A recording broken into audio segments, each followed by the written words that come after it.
देखो बेटा, किसी घनाकार बक्से का आयतन 729 घन सेंटीमीटर है, तो वह तल में कितनी जगह घेरता है, उसके तल का हमें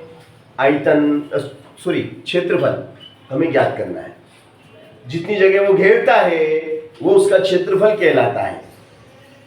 तो इसका जो ये घन मैंने बनाया, ये घनाकार बक्सा है, इसकी चारों भुजाएं, तीनों भुजाएं समान है, लंबाई, चौड़ाई और ऊंचाई। ये इसकी लंबाई है भाई साहब, ये लंबाई है इसकी, ये क्या कहलाती है, इसकी लंबाई। और ये इसकी चौड़ाई कहलाती है, इसको बी बोलते हैं। तो बी भी हमारा ए सेंटीमीटर है। और ये हाइट है इसकी, इसको हाइट कहते हैं, ऊंचाई कहते हैं, ये भी हमारा ए सेंटीमीटर है। तीनों चीजें हमारी ए सेंटीमीटर है। This is a centimetre, A centimetre, A centimetre. Understand? Understand. अब ए है कितना, ये हमें निकालना है। पहले तो हमें ए ज्ञात करना पड़ेगा, क्योंकि हमें निकालना है आधार का क्षेत्रफल। और आधार कैसा है इसका, आधार किस आकार का है, इसका जो पेंडा है, जो तल है, वो किस आकार का है, उसकी आकृति कौन सी है, चौकोर।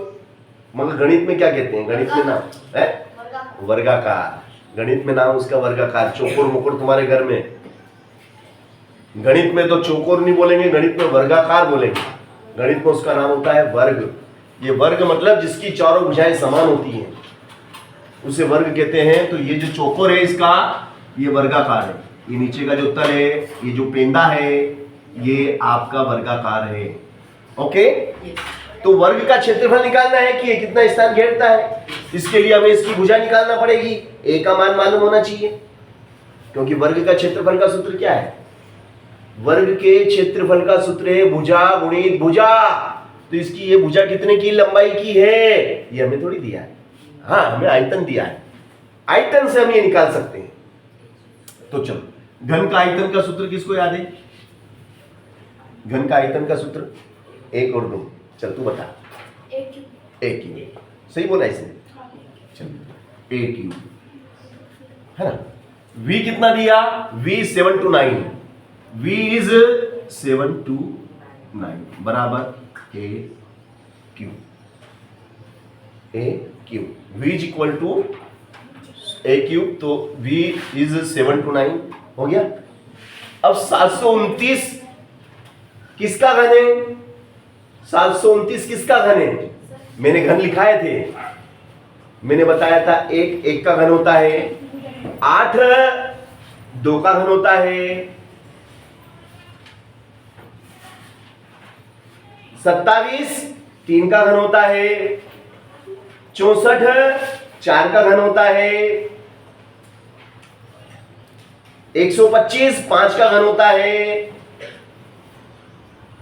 216, 6 का घन होता है 343, 7 का घन होता है 512, 8 का घन होता है और 729 9 का घन। किसका घन, ये 9 की घात 3 बराबर 1 की घात 3। 9 की घात 3 बराबर 1 की घात 3। अब यहां घातांक का नियम लग जाएगा।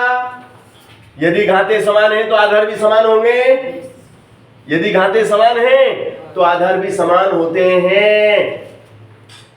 तो a बराबर कितना हो जाएगा, a is equal to 9 centimetre. क्योंकि अगर यहां देखो, इस पे भी 3, इस पे भी 3, तो दिमाग में यूं समझो, दिमाग में समझो कि 3 से 3 कट गया, यूं समझो। चलो ऐसा मान लो, कटता नहीं है मगर मान लिया कि 3 और ये 3 उड़ गया, इधर का भी 3 उड़ गया और इधर का भी 3 फुर्र करके उड़ गया आकाश में, क्योंकि तीनों दोनों पे समान है। तो a बराबर कितना हो गया, a is equal to 9। Okay, अब ये जो तल है, इस तल का हमें क्षेत्रफल निकालना है। तल कैसा है, तल को काट के अलग कर लो।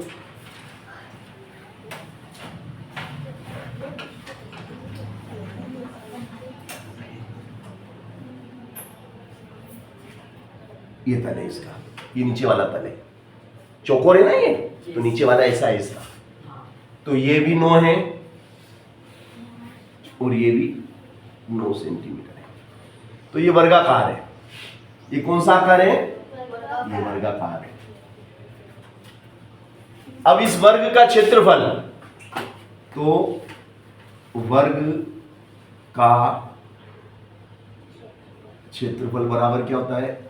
ए स्क्वायर, भुजा का वर्ग, भुजा गुणित भुजा, ए इंटू ए, बोले तो ए स्क्वायर, क्या बोलेंगे अपन? ए स्क्वायर।